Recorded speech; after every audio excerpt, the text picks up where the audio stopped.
మాజీ సీఎం జగన్ ప్రజలను పక్కదారి పట్టిస్తున్నారంటూ ఏపీ హోంమంత్రి అనిత ఆరోపించారు. ఏపీలో శాంతి భద్రతలు కరువయ్యని జగన్ అనటం హాస్యాస్పదమన్నారు.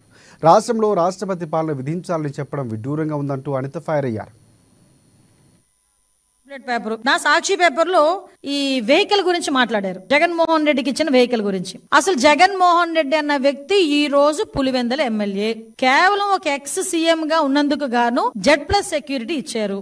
గుర్తుపెట్టుకోయా, నీకు Z+ సెక్యూరిటీ ఇచ్చారు, టాటా సఫారీ ఇచ్చారని చెప్పి ఓ బాధపడిపోయావు. అవునులే, నీకున్న ఆస్తికి టాటా సఫారీ అంటే ఎక్కడ లెక్క ఉండదు అనుకో, అది వేరే విషయం. కానీ 2019లో నువ్వు సీఎం గా ఎక్కిన తర్వాత అప్పుడు ఎక్స్ సీఎం అయిన చంద్రబాబు నాయుడు గారికి, అప్పటికి 14 సంవత్సరాల ముఖ్యమంత్రి అయిన వ్యక్తి, అటువంటి వ్యక్తికి నువ్వు ఇచ్చింది టాటా సఫారీయే. ఈ రోజు మీకు ఇచ్చింది నేను టాటా సఫారీయే. ఆ టాటా ఎలాగోలాగా గవర్నమెంట్ మీద బురద చల్లాలనే ఉద్దేశంతో ఈ రోజు ఇది చేసే ప్రయత్నం ఇది. అంటే వెహికల్ కూడా సరిగా ఇవ్వలేదని ప్రజల్లో క్రియేట్ చేయడానికి నువ్వు చేసిన ఒక డ్రామా ఇది. ఆ రోజు చంద్రబాబు నాయుడు గారికి ఇంకో విషయం చెప్పనా, ఆ రోజు చంద్రబాబు నాయుడు గారికి నువ్వు ఇచ్చింది టాటా సఫారీ.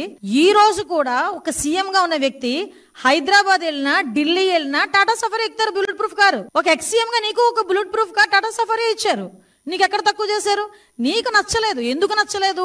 బయట ఉన్న ప్రజల్ని కనిపించట్లేదు, నీ ఎక్స్ప్రెషన్స్ కనిపించట్లేదు, నీలో నా మహా నటుడు కనిపించట్లేదు. నువ్వు బాధపడిపోయి నువ్వు వేరే కారు ఎక్కావు. నువ్వు వేరే కారు ఎక్కినా కూడా బీపీ కార్ వెనకాతలు వచ్చింది, నీ వెనకాతలు తిరిగింది. అది ఎక్కడ కూడా ప్రోటోకాల్ కూడా వైలేట్ చేయలేదు, నీకెక్కడ కూడా సెక్యూరిటీ తగ్గించలేదు, నిన్నెక్కడ కూడా ఇబ్బంది పెట్టలేదు, నీ ఇంటి మీదకి ఎవడు దాడికి రాలేదు. నువ్వు ఎక్కడికైనా వెళ్తానంటే పోలీసులతో